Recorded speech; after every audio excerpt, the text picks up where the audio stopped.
مفتی طارق مسعود کے بیانات کے لیے طارق مسعود آفیشیل کو سبسکرائب کریں۔ طارق مسعود آفیشیل۔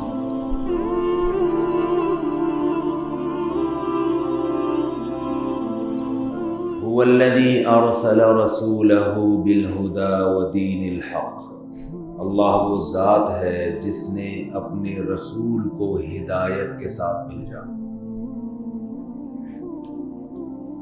ہدایت کا لفظ بہت امپورٹنٹ ہے، بہت اہم ہے۔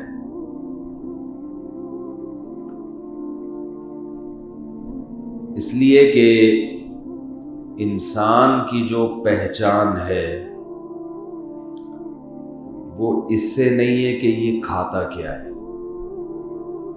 یہ پہنتا کیا ہے، کیسی سواری میں سفر کرتا ہے، کیسے گھر میں رہتا ہے، کتنی شادیاں کرتا ہے معذرت کے ساتھ، کیونکہ شادیاں جب بھی کرے گا معذرت کے ساتھ ہی کرے گا، اس لیے میں نے معذرت کا لفظ لگا دیا۔ کتنا پیسہ کماتا ہے، انسان کی اصل پہچان اس سے نہیں ہے۔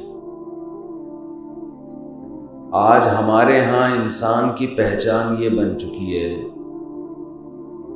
کھاتا کیا ہے۔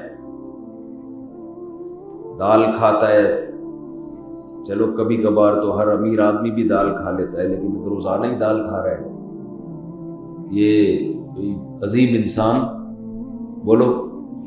عظیم انسان روزانہ دال کھا رہا ہے۔ ریڑھی لگاتا ہے کوئی عظیم انسان؟ بولنا پڑے گا آپ کو، نہیں، ریڑھی لگا رہا ہے کوئی عظیم انسان تھوڑی۔ تو شکر ہے اس کو انسان کہہ دیا ہم نے، تو انسان کہلانے کے لائق نہیں تو ٹماٹر بیچتا ہے، یہ رکشہ چلاتا ہے، یہ کوئی انسان ہے؟ پہنتا کیا ہے؟ اس سے انسان کی آج انسان کی پہچان اس سے ہے کہ یہ پہنتا کیا ہے، یہ کرتے کے نیچے بنیان پہنتا ہے کہ نہیں پہنتا، یہ بھی پہچان بن چکی۔ ابھی میں آ رہا تھا جلدی میں تو انہوں نے کہا بنیان پہن لو، میں نے کہا چھوڑو دیر ہو رہی ہے، بغیر بنیان کے آ گئے۔ لیکن انسان کی آج پہچان ہے کہ بنیان پہنتا ہے اور کون سی کمپنی کا پہنتا ہے۔ سواری انسان کی پہچان بن چکی ہے، تعارف۔ تو یہ تو ہماری پہچان ہے ہماری نظر میں، لیکن اگر یہ چیزیں حقیقت میں انسان کا انٹروڈکشن ہوتی، انسان کا تعارف ہوتی، تو یہ تو چوروں کے پاس بھی ہوتی ہیں، ڈاکوؤں کے پاس بھی ہوتی ہیں۔ بہت سے ڈاکو بہت اچھا ڈریس پہن کے گھومتے ہیں، بہت سے چور شکل سے چور نہیں لگتے، شکل سے لگے گا بہت خاندانی لوگ ہیں۔ میں اکثر بیانات میں ایک چیز کہتا ہوں کہ چوروں کی دو قسمیں ہیں، there are two types of thieves۔ چوروں کی کتنی قسمیں ہیں؟ دو، ایک خاندانی چور اور ایک گھٹیا چور۔ گھٹیا چور وہ ہوتا ہے جو چوری بہت تھوڑی کرتا ہے، بدنام بہت زیادہ ہوتا ہے، ہر آدمی اس کو کہتا ہے دیکھو چور جا رہا ہے۔ جیسے کوئی مسجد سے چپل چوری کرے، پکڑا جائے، کتنا بدنام ہوگا نا؟ کیا خیال ہے بھائی؟ انڈیکیٹر چوری کر کے جا رہے ہوتے ہیں، چرسی گلاس چوری کر رہے ہوتے ہیں، کہیں کچھ مل گیا، جیب کاٹ لی کسی کی، 1000 کا نوٹ آ گیا ہاتھ میں، کبھی 5000 کا نوٹ آ گیا، بہت زیادہ کسی کا پرس آ گیا ہاتھ میں، اس میں کتنے پیسے ہوں گے؟ 20 30 40 ہزار سے زیادہ تو لے کے کوئی گھومتا نہیں ہے۔ یہ وہ چور ہے جو پکڑا بھی جاتا ہے اور لوگ اس کو چور کا لقب بھی بولو دیتے ہیں, گھٹیا چور. یہ کہیں رشتہ لینے کے لیے جائے تو لوگ پیغام قبول نہ کریں, بھئی تو چور ہے. وہ ایک آدمی اپنے بچوں کا تعارف کروا رہا تھا, ان سے ملیے یہ ڈاکٹر ہے, ان سے ملیے یہ میرا بیٹا انجینئر ہے, یہ میرا بیٹا پائلٹ ہے. چوتھے پہ اس کا منہ بن گیا, کہا یہ چور ہے. تو اس نے کہا اس کو نکال کیوں نہیں دیتے گھر سے؟ کہتے کماتا صرف یہی ہے, کماتا صرف یہی ہے, اس لیے نکالتا نہیں میں اس کو. تو یہ جو چور ہے اس کو نہ کوئی رشتہ دے گا, نہ کوئی عزت دار محفلوں میں یہ بیٹھے گا, نہ لوگ اس کو اپنی طرف منسوب کریں گے کہ ان سے ملیے یہ میرا دوست ہے, ایسا بھی نہیں. دوسرا جسے خاندانی چور کہتے ہیں, یہ وہ چور ہے جو بڑی ہوشیاری سے چوری کرتا ہے.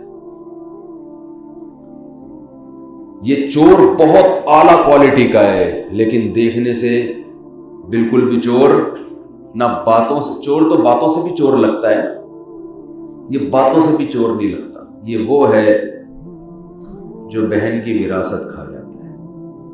سمجھ رہے ہیں؟ والد صاحب کا انتقال ہوا, بہن کی وراثت میں پورا ایک پلاٹ تھا, پوری جائیداد تھی, پوری ایک پراپرٹی تھی, 1-1.5 کروڑ روپے بنتا تھا. یہ کیا کر دیتا ہے؟ بولو, پی جاتا ہے. بتاؤ, چپل چوری کرنے میں زیادہ چوری ہے یہ 1-1.5 کروڑ روپے کی چوری بڑی چوری ہے؟ تو بڑی چوری تو یہ ہے. لیکن یہ ایسا چور ہے کہ یہ حج بھی کرتا ہے, یہ عمرہ بھی کرتا ہے.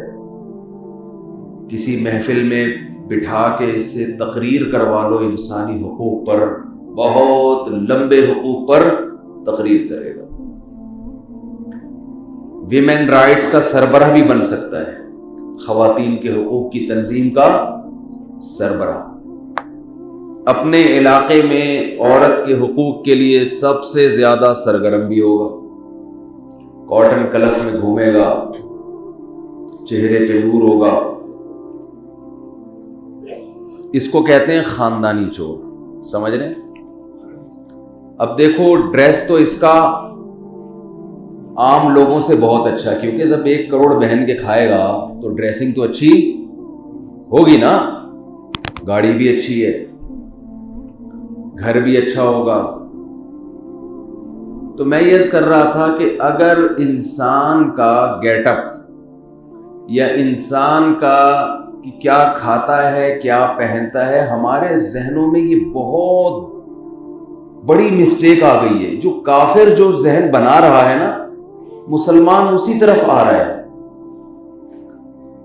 وہ لوگ خنزیر کھاتے ہیں غیر مسلم, ہم کھا سکتے ہیں؟ نہیں کھا سکتے. چائنا والے کتے بلی کھاتے ہیں, ہم کھا سکتے ہیں؟ بھئی کیوں نہیں کھاتے ہم؟ مذہب نے منع کیا. مذہب اجازت دے دے اگر تو ٹھیک ہے, ایک نسل تو شاید نہ کھائے, عادت نہیں ہے, 2-4 نسلوں کے بعد شروع ہو جائیں گے کھانا. کیوں نہیں کھاتے؟ کس کی طرف سے پابندی ہے؟ مذہب کی طرف سے. تو مذہب جہاں عملی پابندیاں لگاتا ہے وہاں نظریاتی پابندیاں بھی لگاتا ہے. آپ اپنی مرضی سے عقیدہ نہیں بنا سکتے, آپ کو اس کی اجازت نہیں ہے. تو ان نظریاتی پابندیوں میں ایک یہ بھی ہے کہ انسان کو ناپنے کا کہ یہ اچھا ہے برا ہے, یہ کس لیول کا آدمی ہے, انسان کو ناپنے کا یہ طریقہ ہی غلط ہے کہ وہ کھاتا کیا ہے اور پہنتا کیا ہے. یہ عزت اور ذلت کا معیار نہیں ہے. اللہ کرے یہ بات دماغ میں بیٹھ جائے. انسان کو ناپنے کا معیار اللہ کی نظر میں یہ ہے کہ یہ ہدایت پر ہے یا نہیں ہے, یہ صحیح راستے پر ہے یا نہیں. دیکھو, جو شخص جنگل میں ہو, راستہ بھٹک جائے تو اس کے لیے سب سے بڑی ضرورت راستے کا مل جانا ہے یا اچھے کپڑے پہننا ہے؟ ایک آدمی ایک صحرا میں بیابان میں نا راستہ کیا ہو گیا اس سے گم, اب بھٹک رہا ہے, ادھر جانا ہے کہ ادھر جانا ہے, سیدھا جانا ہے کہ پیچھے جانا ہے, یہ سڑک صحیح ہے یا وہ والی سڑک صحیح ہے, پتہ نہیں کدھر گیا. اب اس کے پاس دو بندے آتے ہیں, ایک کہتا ہے کہ میرے پاس سیدھا راستہ ہے, میں تجھے بتا سکتا ہوں, مجھے تو 1000 روپے دے دے اور میں تجھے بتاؤں گا کہ تیری منزل کہاں ہے. دوسرا, اچھا آپ کے پاس تھے 1000 روپے, اس کے علاوہ آپ کے پاس پیسے نہیں. دوسرا کہتا ہے تو مجھے 1000 روپے دے, میں تیرے لیے بہترین کھانے کا انتظام کروں گا یا بہترین لباس کا انتظام کروں گا, تیرا لائف اسٹینڈرڈ بالکل چینج. تو رکشے سے کس میں آ جائے گا؟ لینڈ کروزر میں. تو ٹماٹر نہیں بیچے گا تو آپ اسے کیا کہو گے؟ اس ٹماٹر اس کو جو آپ کو ڈریسنگ پہ توجہ دے رہا ہے, آپ اس کو 1000 روپے دو گے یا جو آپ کو راستہ دکھا رہا ہے اس کو دو گے؟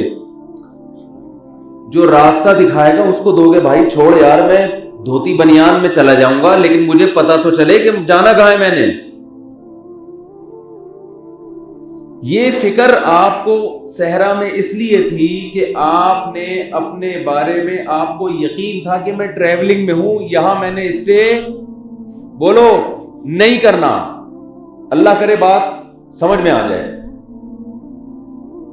آپ کو یہ پتا ہے کہ میں نے یہاں اسٹے نہیں کرنا ہے, میں نے یہاں سے ٹر ونجنا ہے. ٹر ونجنا کہتے ہیں نا ان کو. یہاں سے ہم نے, یہ میرے رہنے کی جگہ نہیں ہے, یہاں سے کیا کرنا ہے؟ ٹر ونجنا ہے. ٹر ونجو کہتے ہیں نا, ٹر گیا, یہی کہتے ہیں. جلسی اور ٹرنے میں کیا فرق ہے؟ جلسی کا مطلب یہ جلسی, ٹرنے میں کیا ہوتا ہے؟ کوئی فرق ہے؟ چلے پھر آپ بعد میں ڈیٹیل میں بتا دیں. مزہ ٹرنے میں, ٹر گیا. تو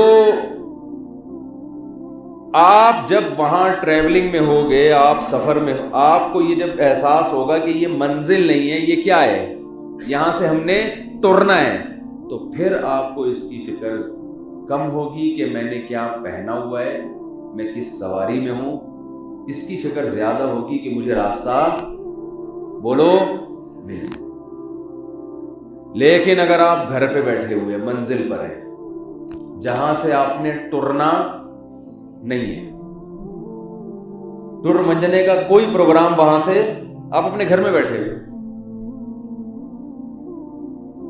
اب وہی دو بندے آپ کے سامنے آتے ہیں, آپ کے پاس صرف 1000 روپے ہیں. 1000 میں کچھ بھی نہیں ہوتا, 5000 کی تو مثال دینا کم سے کم. آدمی مثالیں غریبوں والی نہ دے. غریب ہونا برا نہیں ہے, مثالیں غریبوں والی پیش کرنا یہ غلط, کیونکہ مثال پیش کرنے پر کوئی پیسے تھوڑی لگ رہے ہیں. تو کم از کم 5000 کا نوٹ آپ کی جیب میں پڑا ہوا. تو اب وہی دو بندے آئے, ایک نے کہا کہ میں تجھے منزل بتاؤں گا, تو بھٹک گیا ہے, 5000 روپے دے دے. دوسرے نے کہا 5000 روپے دے, تیری ڈریسنگ بھی اچھی کر دوں گا, اے بھائی تیرے کمرے میں اے سی لگوا دوں گا, یہ تیرا جو بیڈ ٹوٹا ہوا ہے پھٹا لگا کے اس کو جوڑ دوں گا, تیرے نلکے میں پانی ٹپک رہا ہے وہ نلکا صحیح کروا دوں گا. اب آپ 5000 کس کو دو گے؟ جو آپ کی ڈریسنگ پہ, آپ کے نلکے پہ, آپ کے کمرے کو ذرا اچھا ڈیکوریٹ کر رہا ہے, اس کو دو گے نا. کیوں؟ آپ کو گائیڈنس کی ضرورت ہے ہی نہیں. منزل پہچاننا, اس کی طرف کون سا راستہ جاتا ہے, اس کی آپ کو ضرورت نہیں ہے. آپ بولو گے بھائی میں نے یہاں سے ٹرنا ہی نہیں ہے, میں تو یہاں بیٹھ, مجھے کوئی آ کے یہ کہے گا ہی نہیں کہ جل. اب جل صحیح فٹ ہو گیا نا جملے میں, فٹ نہیں ہو رہا تھا. مجھے کوئی آ کے یہ کہے گا ہی نہیں کہ یہاں سے جل. تو جب ہم نے یہاں سے ٹرنا ہی نہیں ہے تو مجھے کیا ضرورت میں تجھ سے منزل کا پتہ کروں اور میں یہ پوچھوں کہ جانا کہاں ہے. کافر یہ سمجھتا ہے کہ یہ دنیا منزل ہے, ہم نے یہاں سے ٹرنا نہیں ہے. وہ کہتا ہے میرے گھر میں اے سی ہونا چاہیے, میری گاڑی اچھی ہونی چاہیے, میرے پاس بزنس اچھا ہونا چاہیے, میری صحت اچھی ہونی چاہیے, میرا لباس اچھا ہونا چاہیے, کیونکہ میں نے یہاں سے ٹرنا نہیں ہے. وہ کہتا ہے مجھے پیغمبر کی ضرورت نہیں ہے جو مجھے منزل بتائیں، مجھے کسی خدا کے سفیر کی ضرورت نہیں ہے، کوئی خدا بھیج کے بتائے کہ کہاں جانا ہے، منزل کیا ہے، سیدھا راستہ کیا ہے، غلط راستہ کیا ہے۔ وہ کہتا ہے مجھے ضرورت نہیں ہے۔ لیکن جسے پتا ہے کہ یہاں سے ہم نے ٹرنا ہے، اور ساری دنیا کو پتا ہے کہ یہاں سے ٹرنا ہے ہم نے، ایک نیا لغت ہماری زبان میں آپ کی برکت سے آ گیا، ایک نئی ایک نیا لفظ آ گیا۔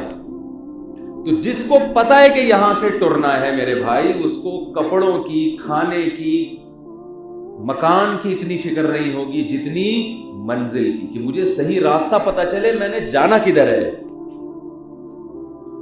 تو اللہ کہتے ہیں هو الذی، وہ اللہ ہے جس نے تمہیں پیدا کیا نا، وہ بتائے گا کہ تمہاری منزل کیا ہے اور اس منزل تک پہنچنے کے راستے کیا ہیں۔ گمراہی کی دو قسمیں ہیں، ایک تو یہ کہ آپ کو منزل کا تو پتا ہے، منزل تک پہنچنے کا راستہ نہیں پتا آپ کو۔ ہر چیز کی ہم نے دو قسمیں بنائی ہوئی ہیں، جیسے چوروں کی دو قسمیں تھی نا، تو گمراہ کی بھی کتنی قسمیں ہیں؟ شادی شدہ لوگوں کی بھی دو قسمیں، ایک شادی والے اور ایک سے زیادہ والے، دونوں کی بالکل لائف سٹائل الگ ہوتا ہے، بالکل الگ۔ تو دو قسمیں ہیں گمراہ لوگوں کی، ایک وہ جن کو منزل کا تو پتا ہے، منزل تک پہنچنے کے راستے کا علم نہیں ہے، دوسرے وہ جن کو منزل کا بھی نہیں پتا، راستے کا تو سوال ہی پیدا نہیں ہے۔ جب کسی کو منزل ہی نہ پتا ہو، تو مسلمان کو اللہ نے منزل بھی بتا دی اور منزل تک پہنچنے کا راستہ۔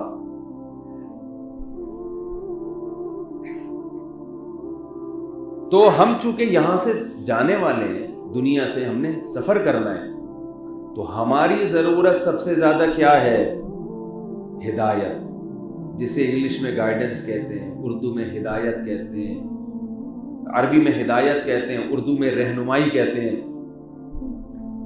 تو اللہ فرماتے ہیں کہ یہ رہنمائی تمہیں کس نے دی ہے؟ هو الذی ارسل رسولہ، اللہ وہ ذات ہے جس نے اپنے پیغمبر کو بھیجا، بالہدا، اس ہدایت کے ساتھ، اس گائیڈنس کے ساتھ، لیظہرہ علی الدین کلہ، تاکہ یہ تمام دینوں پر اس کو غالب کر دے۔ کیا مطلب؟